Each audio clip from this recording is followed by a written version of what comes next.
नमस्कार दोस्तों, welcome back to motor defined. मैं हूं आपका होस्ट और दोस्त अरिंदम घोष और एक बार फिर मैं आप लोगों के लिए एक राइड कंपैरिजन के साथ हाजिर हूं। और आज हम लोग यहां पर राइड कंपेयर करने वाले हैं newly launch 2026 Bajaj Pulsar N160 single seat USD with single channel ABS model को विद इट्स टफेस्ट कॉम्पिटिशन आप बिल्कुल कह सकते हैं TVS की Apache 162B single channel ABS model के साथ। अब देखिए, दोनों ही 160 सीसी में काफ़ी ज़्यादा बिकने वाली बाइक है, ठीक है। दोनों में अगर आप लोग देख रहे हैं प्राइस में बहुत ज़्यादा डिफरेंस नहीं है। अगर आप लोग फीचर्स, स्पेसिफिकेशन, माइलेज को अगर आप लोग कंपेयर कर रहे हैं, काफ़ी हद तक सिमिलर है, लेकिन कुछ चीज़ आप लोगों को यहाँ पर डिफरेंस भी क्रिएट करती हुई दिखेगी। और यही एक डाउट भी क्रिएट होता है कि फिर अपाचे खरीदना सही होगा या फिर यहाँ पर पल्सर। और इसी डाउट को आज मैं आप लोगों के लिए क्लियर करने की कोशिश करूँगा। बताऊँगा आप लोगों को फीचर, स्पेसिफिकेशन, प्राइस हो या माइलेज, दोनों बाइक में कितनी डिफरेंट है, कितनी यहाँ पर सिमिलर है, और साथ ही राइड कंपैरिजन तो करेंगे ही, ताकि एंड तक वीडियो की आपको एक यहाँ पर क्लियर आइडिया मिल जाए कि अगर 160 सीसी में ये दोनों बाइक अगर आपकी बकेट लिस्ट में है खरीदने के लिए, तो आपके लिए पल्सर N160 खरीदना सही होगा या फिर यहाँ पर अपाचे 162B। और दोस्तों, आगे बढ़ने से पहले very special thanks to SS Bajaj Krishnanagar and Rahul TVS Krishnanagar for providing me these bikes, ताकि मैं आप लोगों तक यहाँ पर ये कंपैरिजन पहुंचा सकूं। वेस्ट बंगाल के कृष्णनगर या आसपास के एरिया में अगर आप रहते हैं, कोई भी आप लोग यहाँ पर बजाज KTM या फिर अगर आप लोग TVS की प्रोडक्ट खरीदना चाहते हैं, शोरूम को आप लोग डेफिनेटली कॉन्टैक्ट कर सकते हैं।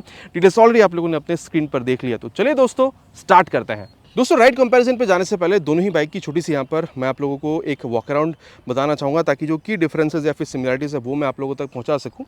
और देखिए, सबसे पहले अगर आप लोग यहाँ पर लुक देख रहे हैं, दोनों में आप लोगों को जो स्पोर्टी लुक है वो आप लोगों को मिल जाएगा। प्राइस भी दोनों में ऑलमोस्ट सिमिलर है, हल्की सी ऊपर नीचे है, आगे मैं आप लोगों को बताऊँगा। बट 1.5 लाख के आसपास की बजट में आप लोग कह सकते हैं दोनों ही बाइक जो है ये आप लोगों को बिल्कुल मिल जाएगा, ठीक है। बाकी अगर आप लोग फ्रंट व्यू देखते हैं तो यहाँ पर LED हेडलैम्प के साथ साथ आप लोग को बल्ब टर्न इंडिकेटर मिलेगा। यहाँ पर भी LED है, लेकिन आप लोग को यहाँ पर प्रोजेक्टर मिलेगा, प्लस यहाँ पर LED टर्न इंडिकेटर भी मिल जाएगा, जो यहाँ पर आपको बल्ब का मिल रहा था। बाकी अगर आप लोग टायर, ब्रेक, सस्पेंशन देख रहे हैं, दोनों में आप लोगों को काफ़ी डिफरेंस मिलेगा। अपाचे में यहाँ पर बेस मॉडल से लेकर टॉप मॉडल तक 31mm तक का टेलीस्कोपिक फोकी आपको मिलेगा, लेकिन यहाँ पर बेस मॉडल से टॉप मॉडल तक N160 में आप लोगों को 33mm तक का जो USD फोक है ये आप लोगों को बिल्कुल मिल जाता है। बाकी फाइबर मडगार्ड दोनों में आप लोग को काफ़ी अच्छा क्वालिटी का मिलेगा। अगेन टायर यहाँ पर 90/90 सेक्शन तक का मिल जाएगा with 17 inches of alloy wheel. आप लोग को अपाचे 162 भी मिलेगा, लेकिन N160 में आप लोगों को यहाँ पर 100/80 सेक्शन तक का tyre with 17 inches of alloy wheel ये आप लोगों को बिल्कुल मिल जाएगा। बाकी दोनों ही मॉडल जो आप लोग सामने देख पा रहे हैं, अपाचे 162B, N160, दोनों में ही अभी आप कह सकते हैं कि सिंगल चैनल ABS आपको मिला, लेकिन टॉप मॉडल तक अगर आप लोग दोनों ही यहाँ पर मॉडल पे जाते हैं, मतलब दोनों ही बाइक की, तो आप लोग को डुअल चैनल ABS भी मिल जाएगा। बाकी अगेन यहाँ पर अगर आप लोग अपाचे में देख रहे हैं 270mm तक का जो पेट्रोल डिजाइन वाला डिस्क है ये आप लोगों को यहाँ पर बिल्कुल मिलेगा। लेकिन यहाँ पर ये जो नई वेरिएंट अभी आई है सिंगल चैनल ABS के साथ, यहाँ पर आप लोगों को 280mm तक का ये जो डिस्क है विद ग्रिम का कैलिपर ये मिलेगा। बाकी टॉप मॉडल पर जाने से वहाँ पर 300mm तक का मिल जाता है, लेकिन यहाँ पर टॉप मॉडल तक आप लोगों को 270mm तक का ही जो डिस्क है ये आप लोगों को बिल्कुल मिल जाता है। तो जैसे मैं कह रहा था, ब्रेक, सस्पेंशन, टायर दोनों में आप लोगों को काफ़ी डिफरेंस मिलेगा, वो मैंने आपको बता दिया। अब इंजन के बारे में यहाँ पर बात करते हैं। बाकी आप लोग देख सकते हैं जो इंजन काउल दोनों में आप लोगों को मिल जाएगा, क्वालिटी दोनों में ही इंजन काउल की काफ़ी बढ़िया है। बाकी यहाँ पर अगर आप लोग देख रहे हैं 159.7 CC single cylinder SOHC 2 valve air cool filter engine ये आप लोगों को कंपनी बिल्कुल ऑफर करती है, ठीक है। बाकी अगर आप लोग देख रहे हैं तो 3 मोड आप लोग को यहाँ पर मिल जाता है, स्पोर्ट्स, अर्बन और रेन मोड। स्पोर्ट मोड में मैक्सिमम पावर टॉर्क मिलेगा, तो मैक्सिमम परफॉर्मेंस वहाँ पर आपको मिल जाएगा। अर्बन रेन मोड में पावर टॉर्क थोड़ा सा घटा दिया जाता है, तो वहाँ पर आप लोगों को परफॉर्मेंस भी थोड़ी सी ड्रॉप होती हुई नजर आएगी। बाकी 16.04 PS तक का मैक्स पावर और 13.85 न्यूटन मीटर तक का मैक्स टॉर्क जो है ये आप लोगों को यहाँ पर बिल्कुल मिल जाएगा। दोनों में ही एयर कूलर, दोनों में ही 5 स्पीड गियर बॉक्स है, 1 डाउन 4 अप। एक्सीलरेशन टेस्ट हम लोग हर वीडियो की तरह यहाँ पर भी आगे मैं आप लोगों को बिल्कुल करके बताने ही वाला हूँ। बाकी अगर आप लोग यहाँ देख रहे हैं तो ग्लास टू ट्रैफिक टेक्नोलॉजी भी मिल जाएगा फॉर बेटर माइलेज। इसके बारे में आगे मैं आप लोग को टेस्ट करके राइड के दौरान बताऊंगा। अब यहाँ पर अगर मैं आप लोगों को N160 बताऊँ, इंजन पहले जैसी रखी गई है, आप कह सकते हैं 164.82 CC single cylinder SOHC 2 valve air cool filter engine यहाँ पर भी आपको मिल जाएगा। पावर ऑलमोस्ट सिमिलर है, 16 PS तक का यहाँ पर भी मिलेगा, लेकिन 13.85 न्यूटन मीटर टॉर्क यहाँ मिल रहा था, यहाँ पर आप लोगों को 14.6 न्यूटन मीटर टॉर्क जो है ये आप लोगों को मिल जाएगा। खासियत यह है कि यहाँ पर आप लोगों को स्लिप एंड असिस्ट क्लच मिल जाता है, जिसको आगे मैं आप लोगों को टेस्ट करके बताऊंगा। बाकी अगर आप लोग देख रहे हैं तो यहाँ पर आप लोगों को अंडरव्हील एग्जॉस्ट मिलता है, और अपाचे में यहाँ पर आप लोगों को रेगुलर एग्जॉस्ट मिलेगा। बाकी एक जो एग्जॉस्ट साउंड की आवाज़ है ये मैं आपको सुना दूँ। पहले यहाँ पर अपाचे से स्टार्ट करते हैं।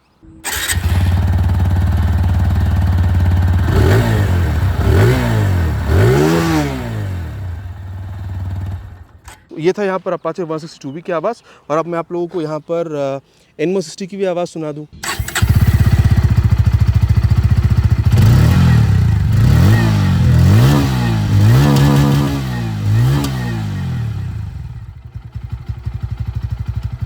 किसकी आवाज़ आप लोगों को यहाँ पर ज़्यादा बढ़िया लगा है, नीचे आप लोग कमेंट पे लिखकर प्लीज़ बताना नहीं भूलिएगा।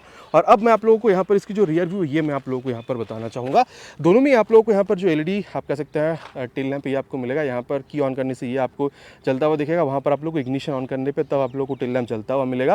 बाकी मडगार्ड जो है दोनों में आप लोग यहाँ पर देख सकते हैं। टायर अगर वहाँ है जो आपको यहाँ नहीं मिलेगा, यहाँ पर मडगार्ड थोड़ी सी लंबी है।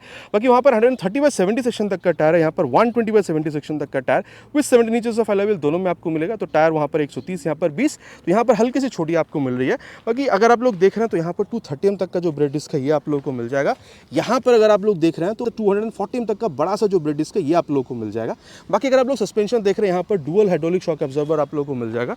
लेकिन इनमो 60 में आप लोगों को एडजस्टेबल मोनोशॉक सस्पेंशन का जो सेटअप है ये आप लोगों को बिल्कुल मिल जाता है। इसके अलावा अगर मैं आप लोगों को यहाँ पर साइड व्यू के बारे में बताऊँ तो आप देख सकते हैं लेडीज फुटरेस्ट साइड गार्ड आप लोगों को यहाँ पर दोनों में मिलेगा। Open chain system, main stand, side stand with side stand cut off sensor, 5 speed gear box, 1 down 4 up, ये दोनों में आप लोगों को बिल्कुल ही सेम मिल जाता है। सीट भी आप लोग देख सकते हैं दोनों में आप लोगों को यहाँ पर सिंगल सीट मिल जाएगा।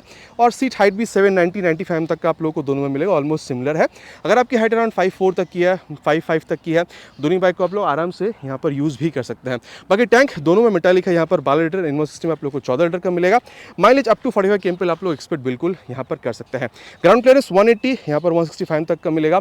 वेट में काफ़ी डिफरेंस है, अप्रॉक्स 14-15 किलोग्राम तक का, यहाँ पर 138 किलोग्राम है, यहाँ पर आप लोग को 152 किलोग्राम मिलेगा। टॉप मॉडल पे जाने से 154 किलोग्राम आप लोग को मिल जाता है। हैंडल बार भी यहाँ पर अभी आप लोगों को थोड़ा सा चेंज हुआ मिलेगा। इस नया मॉडल में थोड़ी सी ज़्यादा कंफर्टेबल है, यहाँ पर इसको क्लिप ऑन मतलब ये थोड़ी सी ज़्यादा स्पोर्टी आपको मिलेगी। यहाँ पर high beam low beam password के लिए स्विच है, टॉगल करने के लिए यहाँ पर बटन दिया गया है। आप कह सकते हैं कंसोल कोड, टर्न सिग्नल और हॉर्न कुछ इस तरीके से मिलेगा। ये नए अपडेट के साथ आप लोगों को यहाँ पर जो seat up mobile charging port है ये मिल रहा है। किल स्विच आपको मिलेगा, नीचे इंजन ऑन करने का स्विच, एग्जॉस्ट मैंने आपको ऑलरेडी सुनाई है। ये टॉप मॉडल जैसी ही आप लोगों को कंसोल मिल जाएगी। तो यहाँ पर अगर आप लोग देख रहे हैं speed auto, taco, gear position sensor, Bluetooth connectivity सब कुछ आप लोगों को मिलेगा। बाकी पहले नेविगेशन नहीं था, अभी नेविगेशन यूज़ कर सकते हैं। पहले मोड भी नहीं था, मोड भी आप यूज़ कर पाएंगे। प्लस यहाँ पर स्पोर्ट मोड जो उसको भी यहाँ पर जोड़ दिया गया, जिसको बेसिकली ज़्यादातर आप ABS को कैलिब्रेट करने के लिए यूज़ कर सकते हैं। बाकी मिरर दोनों में काफ़ी सही है, दोनों में काफ़ी स्पोर्टी है। चलते वक्त इसके बारे में आगे बात करेंगे। जैसे मैं ऑलरेडी कह रहा था कि यहाँ पर आप लोगों को क्लिप ऑन मिलेगा, थोड़ी सी ज़्यादा आप लोगों को यहाँ पर ये स्पोर्टी मिलेगा। बाकी high beam low beam password के लिए स्विच है, ब्लूटूथ को टॉगल करने के लिए यहाँ पर भी आई का बटन मिल रहा है, टर्न सिग्नल और हॉर्न थोड़ी सी लाउडर आप कह सकते हैं। किल स्विच यहाँ पर मिलेगा, 3 मोड ऑलरेडी मैंने कहा है, चेंज करने के लिए मोड बटन आप लोगों को मिल रहा है। नीचे इंजन ऑन करने के स्विच, एग्जॉस्ट साउंड यहाँ भी सुना दी है। मोबाइल चार्जिंग पोर्ट वहाँ था, यहाँ पर आपको ऐसे एक्सेस लगवानी पड़ेगी। यहाँ पर भी अगर आप लोग देख रहे हैं तो completely digital plus Bluetooth console जो ये आप लोगों को मिल जाएगा। तो speed auto, taco, gear position sensor, Bluetooth connectivity सब कुछ आपको मिलेगा। यहाँ पर भी अगर आप चाहें तो नेविगेशन, कॉल SMS अलर्ट आप लोग दोनों ही बाइक में यहाँ पर बिल्कुल इस्तेमाल कर सकते हैं। तो यहाँ तक मैंने आप लोगों को दोनों ही बाइक में मिलने वाली यहाँ पर चीज़ें कितनी डिफरेंट है, कितनी सिमिलर, ये मैंने बता दी है। बाकी प्राइस अगर आप लोग देख रहे हैं दोनों में ऑलमोस्ट सिमिलर ही आप लोगों को मिल जाएगा। अगर आप लोग यहाँ पर अपाचे देख रहे हैं, ये 1,50,000 1.5 लाख के बजट में आप लोगों को मिल जाएगा। मेरी एरिया में यहाँ पर अगर आप देख रहे हैं तो ये आप लोगों को 1,52,000 से 1,53,000 के बीच में आप लोग को N160 मिलेगी। लेकिन किसी किसी इंडियन स्टेट में आप लोग को N160 ये जो नई मॉडल है सिंगल चैनल ABS के साथ USD और सिंगल सीट, ये आप लोग को 1.5 लाख के बजट में भी मिल जाएगा। तो प्राइस में दोनों में बहुत ज़्यादा डिफरेंस नहीं है। अब चलिए चलते हैं राइड पर और फिर समझने की कोशिश करते हैं कि नई N160 के मुकाबले अपाचे 162 में आप लोगों को चीज़ें चलाते वक्त डिफरेंट कितनी समझ में आती है। और दोस्तों अब राइड कंपैरिजन की शुरुआत करेंगे with this new 2026 Bajaj Pulsar N160 single seat USD with this आप कह सकते हैं सिंगल चैनल ABS मॉडल के साथ। सबसे पहले देखिए सीट हाइट मैंने आप लोगों को ऑलरेडी वॉक अराउंड के दौरान भी बताया था 790-95 के आसपास है। तो यहाँ पर अगर आपके हाइट अराउंड 5'4", 5'5" तक की भी है तो भी आप लोगों को यहाँ पर बहुत ज़्यादा कोई प्रॉब्लम नहीं होने वाली। बाकी रियर फिटेड फुटपैक आप लोगों को यहाँ पर बिल्कुल मिलेगा। और हैंडल बार जो पिछले आप कह सकते हैं मॉडल के मुकाबले यहाँ पर जो चेंज हुई है, अब चेंज तो नहीं हुई है, हल्के से इसको यहाँ पर ऐसा मोड़ दिया गया ताकि हैंडल बार थोड़ी सी और ऊँची हो, तो इसमें आप चेंज बिल्कुल कह सकते हैं। तो इस हिसाब से अगर आप देख रहे हैं यहाँ पर थोड़ा ज़्यादा कंफर्टेबल तो आपको समझ में आ रहा है। पिछले मॉडल से बहुत ज़्यादा चेंज नहीं हुआ, लेकिन हाँ हल्का सा आपको ज़्यादा कंफर्टेबल फील होगा, मतलब बहुत ज़्यादा सामने आपको झुकने की यहाँ पर ज़रूरत हो नहीं रही है। बाकी अगर आप लोग स्पेस देख रहे हैं, चाहे आप बैठ रहे हैं या फिर पिलियन के साथ बैठ रहे हैं, स्पेस यहाँ पर आपको सही मिलेगा। पकड़ के बैठने के लिए ग्रैब हैंडल तो आप लोगों को यहाँ पर मिल ही रहा है। बाकी हैंडल बार आप लोगों को यहाँ पर थोड़ा सा चौड़ा ही अभी यहाँ पर बिल्कुल फील हो रहा है। बाकी seat is quite comfortable, not very soft, not है वेरी हार्ड, लेकिन हाँ कंफर्टेबल है। आप कह सकते हैं कि आप लोगों को प्रॉब्लम मेरे हिसाब से तो नहीं होनी चाहिए। और चलिए अब यहाँ पर टाइम वेस्ट ना करते हुए स्टार्ट करते हैं। First gear, second gear, third gear देखिए जबरदस्त आप लोगों को यहाँ पर इनिशियल जो एक्सेलरेशन है वो आप लोगों को यहाँ पर बिल्कुल मिल जाता है। बाकी क्लच अगर आप लोग देख रहे हैं 100 सीसी की बाइक भी इतनी हल्की नहीं होती, जब भी मैं एनवो 160 लाता हूँ ये बात मैं बिल्कुल कहता ही हूँ। और अगर आप लोग यहाँ पर गियर शिफ्टिंग देख रहे हैं आप या फिर डाउन शिफ्टिंग बिल्कुल ही हल्के से एफर्ट के साथ आराम से ये भी आप लोग कर सकते हैं, इसमें भी आप लोगों को प्रॉब्लम नहीं होनी चाहिए। अब ये सॉफ्ट इसलिए है क्लच क्योंकि यहाँ पर सिपर क्लच मिल रहा है, तो चलिए उसको भी टेस्ट कर ही लेते हैं।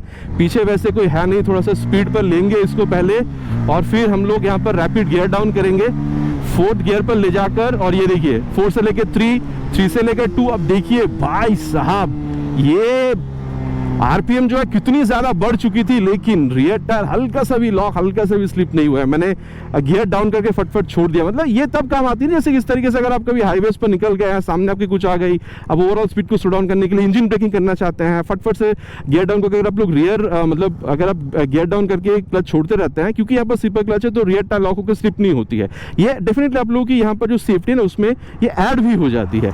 अब क्योंकि यहाँ पर इन सारी चीजों के बारे में बात हुई है, क्लच गियर इन सारी चीजों के बारे में, चलिए इसकी जो एक्सेलरेशन टेस्ट है कंप्लीट करते हैं इसको, फिर यहाँ पर इसकी जो परफॉर्मेंस है इसके बारे में आगे बात करते हैं। Will start the acceleration test with 3 horns, keep it on sport mode and on first gear. Will start with 3 horns.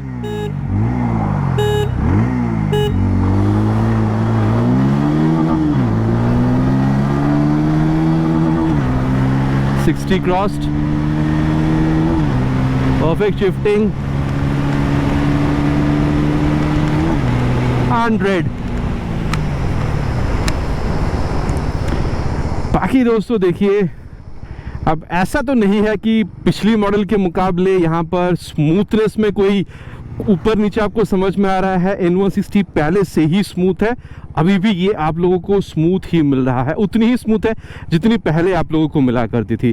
जहाँ तक बात है स्पोर्ट मोड में रखकर क्या आपको यहाँ पर बहुत ज़्यादा कुछ एक्सीलरेशन में डिफरेंस समझ में आ रहा है? मैं नहीं कहूँगा देखिए बहुत ज़्यादा डिफरेंस समझ में आएगा, 19-20 का ही फर्क है। देखिए जब आप लोग टॉप स्पीड तक जा रहे हैं मेरे हिसाब से बहुत ज़्यादा आप लोगों को यहाँ पर फर्क जो है वो आप लोगों को समझ में यहाँ पर नहीं आएगा, ठीक है। बाकी अगर आप लोग देख रहे हैं यहाँ पर स्टेबिलिटी पहले भी अच्छी थी, अभी भी आप लोगों को यहाँ पर ज़बरदस्त मिल रहा है, इसमें कोई दोहरा आप लोगों को नहीं रहनी चाहिए। और जहाँ तक बात है आप कंफर्टेबल क्रूजिंग स्पीड की, अगर आप लोग कभी इस तरीके से थोड़ा बहुत अगर आप लोग हाईवेज पर निकल जाते हैं, मैं कहूँगा आप लोग 90 तक भी अगर आप लोग मतलब इसको रख रहे हैं तो भी आप लोगों को प्रॉब्लम नहीं होगा। बाकी उससे ऊपर आप जा सकते हैं कि 90 एक स्वीट स्पॉट हो सकते हैं जहाँ पर ना आपको बहुत ज़्यादा वाइब्रेशन मिलेगा और स्टेबिलिटी की प्रॉब्लम तो आप लोगों को अगर आप लोग टॉप स्पीड तक जा रहे हैं फिर भी आप लोगों को नहीं मिलनी चाहिए। बाकी इंजन हीटिंग की इशू आप लोगों को बहुत ज़्यादा मिलेगी नहीं। बाकी अगर आप लोग लॉन्ग राइड पर निकलते हैं तो ऑयल कूल होने से बेहतर होता, जो यहाँ पर अभी हटा दिया गया है।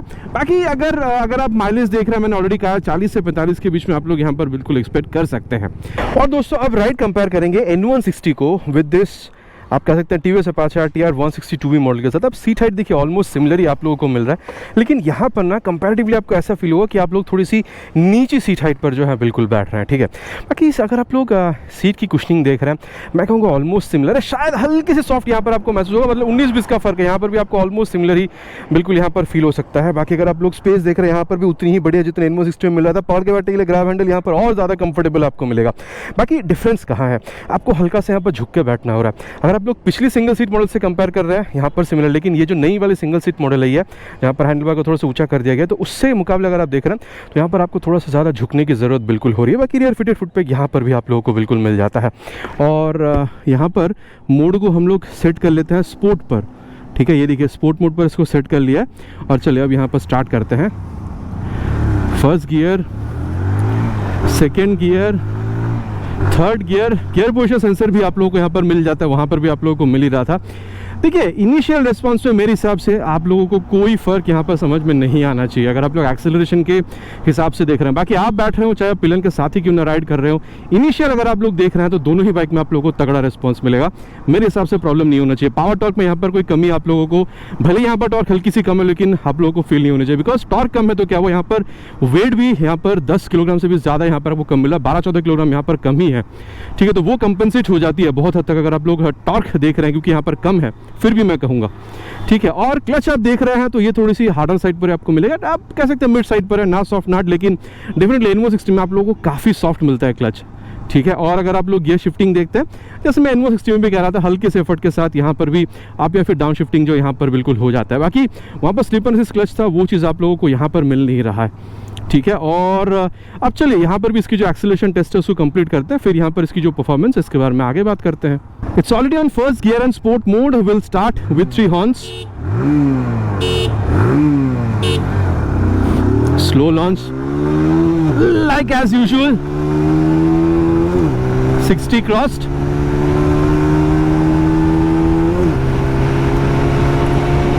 and 90 also crossed, approaching 100 and 100. बाकी मैंने इसको to its level best push किया है। देखिए मैं कहूँगा अगर आप स्मूथनेस देख रहे हैं तो N160 डेफिनेटली वहाँ पर ज़्यादा स्कोर करेगी, ठीक है। यहाँ पर देखिए 75-80 तक एक हल्का सा वाइब्रेशन आपको मिलना शुरू हो जाता है, स्पेशली अगर आप लोग अपनी सीट पर देख रहे हैं, फिर फुट पे, स्पेशली लेफ्ट फुट पे पर अगर आप लोग देख रहे हैं तो मेरा यहाँ पर जो यहाँ पर ऑब्जर्वेशन था ये मैंने आप लोगों को यहाँ पर बताइए, तो ज़्यादा स्मूथनेस आप लोग को N160 में फील होगा। लेकिन अगेन अगर आप देख रहे हैं तो थोड़ी सी ये आप कह सकते हैं वाइब्रेशन वाला जो फील है, हम में से कई भाई पसंद भी करते हैं, तो उनके लिए ये सही रहेगा। अदरवाइज स्मूथनेस के लिए N160 है, ठीक है।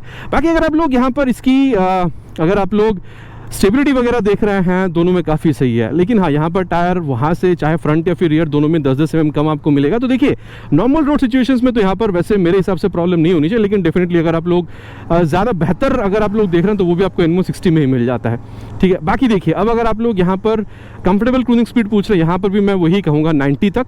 शायद मैंने आप लोगों को N160 में 90 से 100 के बीच कहा था, बाकी यहाँ पर आप 90 तक कह सकते हैं, 85-90 तक। और अगर मैं आप लोगों को इंजन हीटिंग इशू के बारे में बताऊँ, वहाँ पर भी नहीं था, यहाँ पर भी आपको नहीं मिलना चाहिए, स्पेशली अगर आप लोग लॉन्ग राइड, मतलब अगर आप लोग सिटी राइड के लिए देख रहे हैं, अब लॉन्ग राइड के लिए तो बहुत ज़्यादा नहीं, लेकिन आप फिर भी 150 किलोमीटर के लिए आप लेके निकल सकते हैं, प्रॉब्लम यहाँ पर भी नहीं होनी चाहिए।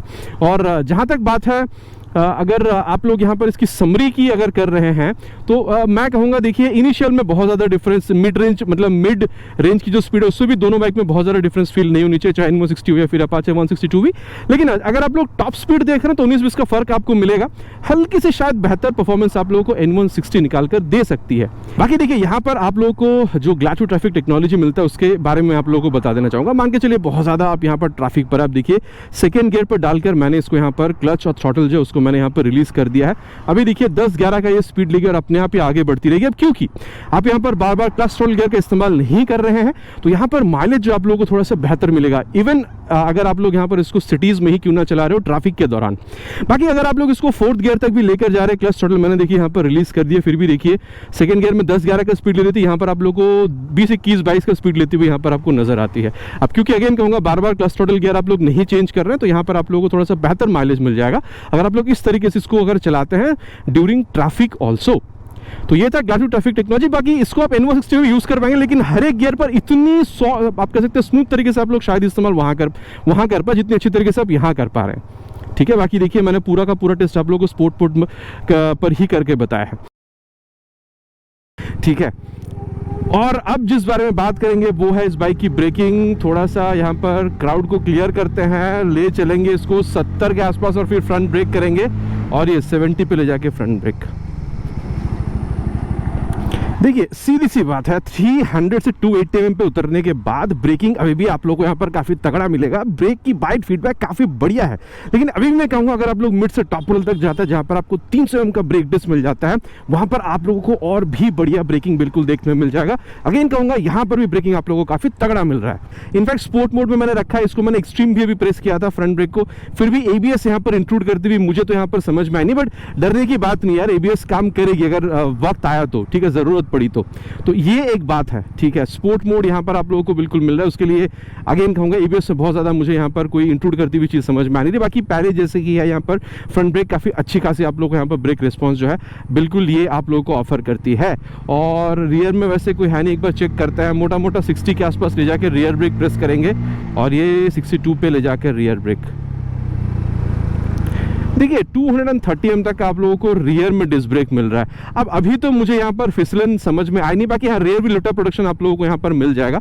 अभी मुझे यहाँ पर कोई फिसलन जो है वो समझ में आई नहीं है, लेकिन हाँ अगर रियर में भी ABS मिल जाता जो कि इस मॉडल में मिलता है, आप लोग अगर आप लोग टॉप मॉडल तक जाते हैं तो ये भी आप लोगों को मिल जाता है। तो अगर रियर में भी ABS मिल जाता तो कॉन्फिडेंस और बेहतर हो सकता था, है ना, ब्रेकिंग करते टाइम। मतलब अगर आप लोग कसकर भी ब्रेकिंग कर रहे हैं तो भी रियर टायर लॉक होकर स्लिप नहीं होगी। यहाँ पर अगर आप कसकर ब्रेकिंग करेंगे ना, अगर आप हार्ड ब्रेकिंग ब्रेकिंग कर रहे हैं तो यहाँ पर फिसलन हो सकती है, ठीक है। बाकी हाँ, अगर आप लोग देख रहे हैं प्रोग्रेसिव नेचर की, जैसे पहले आप लोगों को मिलता था रियर ब्रेक पे पैर रखते से ही हल्का सा एक आप कह सकते हैं जो स्पीड में स्लो डाउन होना, वो आप लोगों को यहाँ पर समझ में आ रही है।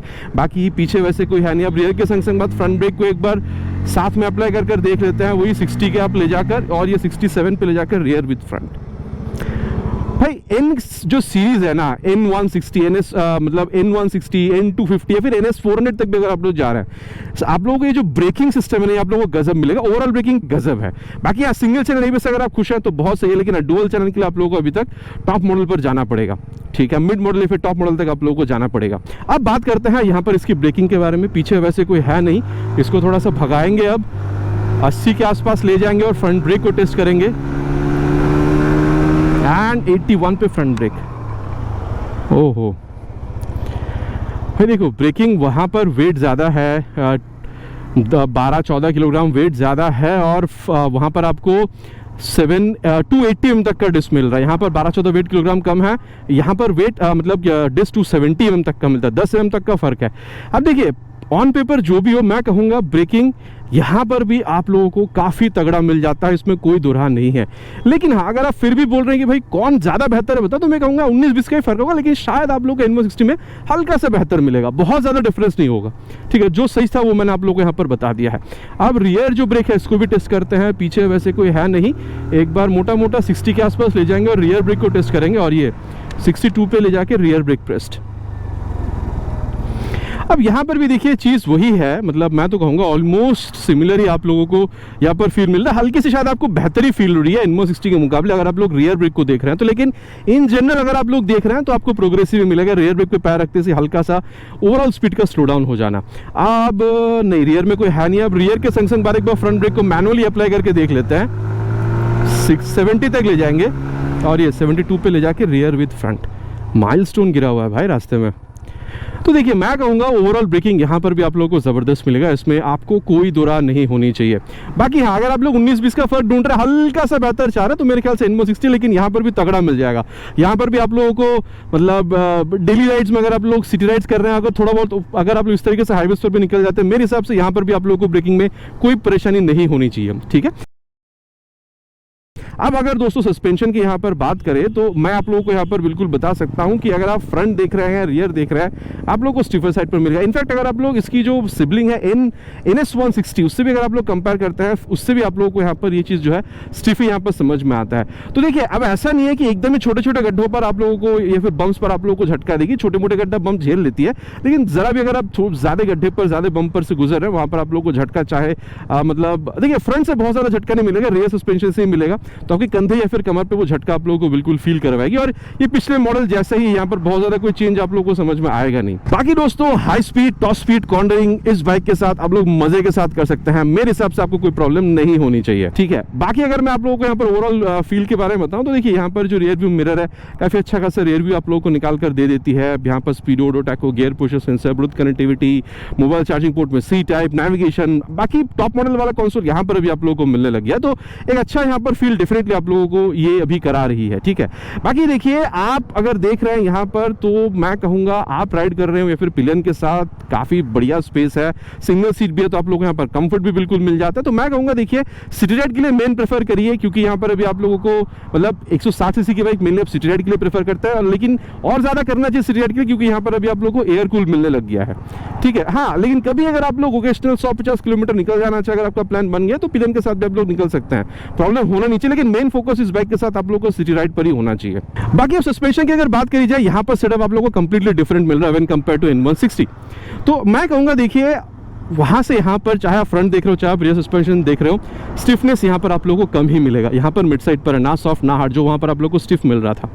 तो मैं कहूँगा देखिए अगर आप लोग हाई स्पीड, टॉप स्पीड कर रहे हैं, स्टेबिलिटी दोनों में से, लेकिन कॉर्नरिंग जो एबिलिटी है वो आप लोगों को N160 में थोड़ा सा बेहतर मिलेगा। लेकिन हाँ, अगर आप लोग गड्ढों पर जा रहे हैं, बम्प्स पर से गुजर रहे हैं, ऐसा नहीं कि ये बाइक झटका नहीं देगी, लेकिन N160 से काफ़ी ज़्यादा कंफर्टेबल यहाँ आपको बिल्कुल फील हो सकता है। अगेन कहूँगा ऐसा नहीं कि यहाँ झटका नहीं देगी, कमर कंधे पर झटका यहाँ पर ही मिलेगा, लेकिन उसके लिए आपको थोड़ा सा ज़्यादा गड्ढा या ज़्यादा बम्प्स पर से गुजरना पड़ेगा।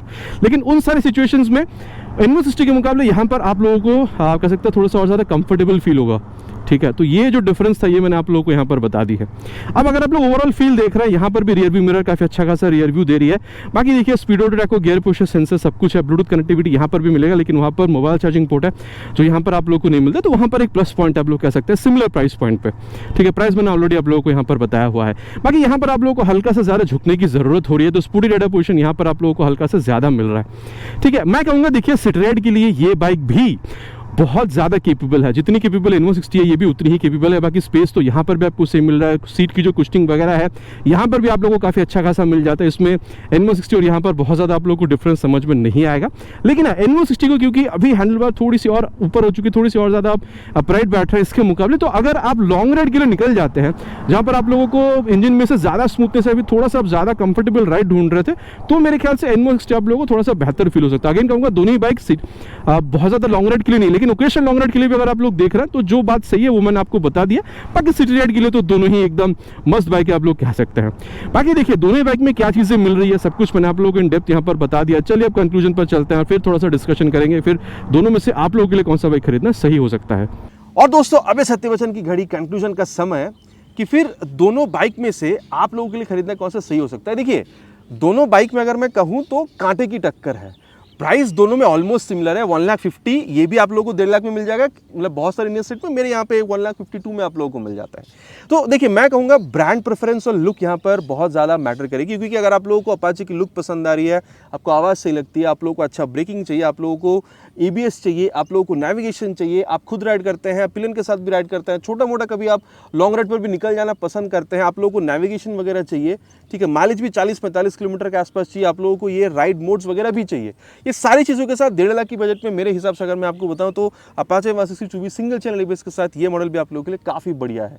बाकी एक्सेलरेशन यहाँ पर आपको तगड़ा मिलता है। बाकी हम में से कई भाई शायद ये सिली आपको साउंड करेगा, लेकिन वो हल्का सा वाइब्रेशन वाला फील भी पसंद करता है जो यहाँ पर आप लोग को अपाचे में मिलेगा। लेकिन जब आप यहाँ पर आ रहे हैं ऑलमोस्ट सिमिलर प्राइस पॉइंट पर, अगर आप लोग को थोड़ा सा और स्पोर्टी राइड चाहिए, आप कह सकते हैं हैंडलिंग, तो उसके लिए आप लोगों को USD मिल जाता है। थोड़ा सा बेहतर और लाइट चाहिए, आप लोगों को यहाँ पर प्रोजेक्टर मिल जाता है। थोड़ी सी स्मूथ इंजन आप लोगों को चाहिए, आप लोगों को वो भी यहाँ पर मिलता है। थोड़ा सा बेहतर एक्सेलरेशन आप लोगों को चाहिए, थोड़ा सा बेहतर टॉप स्पीड चाहिए, मेरे ख्याल से वो भी आप लोगों को यहाँ पर मिल जाएगा। और थोड़ी सी आप कह सकते हैं बड़ी आप लोगों को यहाँ पर डिस्क चाहिए, वो भी आप लोगों को यहाँ पर बिल्कुल मिल जाता है। बाकी हल्का सा और कंफर्टेबल राइडर पोजीशन आप लोगों को चाहिए, वो भी आपको यहाँ पर मिल जाएगा, ठीक है। बाकी देखिए अगेन माइलेज तो दोनों में 40-45 के आसपास ही आप लोगों को मिल जाता है। तो यहाँ क्या क्या क्राइटेरिया के हिसाब से ये खरीदना चाहिए, किन किन क्राइटेरिया के हिसाब से ये बाइक आपको N160 खरीदनी चाहिए, मैंने आप लोगों को यहाँ पर बिल्कुल बता दिया। बाकी दोनों ही बाइक में क्या है और कितनी अच्छी हो सकती थी वही मैंने आप लोगों के साथ बिल्कुल रिव्यू के दौरान शेयर किया। अब आप लोग क्या समझते हैं आफ्टर दिस रिव्यू, पर्टिकुलरली आप N160 यहाँ पर ये नई वाली मॉडल खरीदना चाहेंगे सिंगल चैनल ABS के साथ, या फिर जो ऑलरेडी मार्केट में बहुत दिनों पहले से आप लोगों को मिल रहा है यहाँ पर अपाचे 160 2V की सिंगल चैनल ABS मॉडल, आप ये खरीदना चाहेंगे? नीचे कमेंट पर लिख के बताना प्लीज़ नहीं भूलेगा, इट्स माई रिक्वेस्ट। आशा करता हूँ दोस्तों वीडियो आप लोगों को पसंद आई, अगर पसंद आई है तो प्लीज़ वीडियो में एक लाइक कर दीजिएगा। चैनल पर अगर आप लोग पहली बार आ रहे हैं तो सब्सक्राइब करके बेल बटन कॉल पे हिट करना प्लीज नहीं भूलेगा, इट्स माय रिक्वेस्ट अगेन। बहुत जल्द मुलाकात होगा चैनल पर आप लोगों से इसी तरीके से एक नया वीडियो में बाइक स्कूटर के साथ। Till then ride safe and जय हिंद।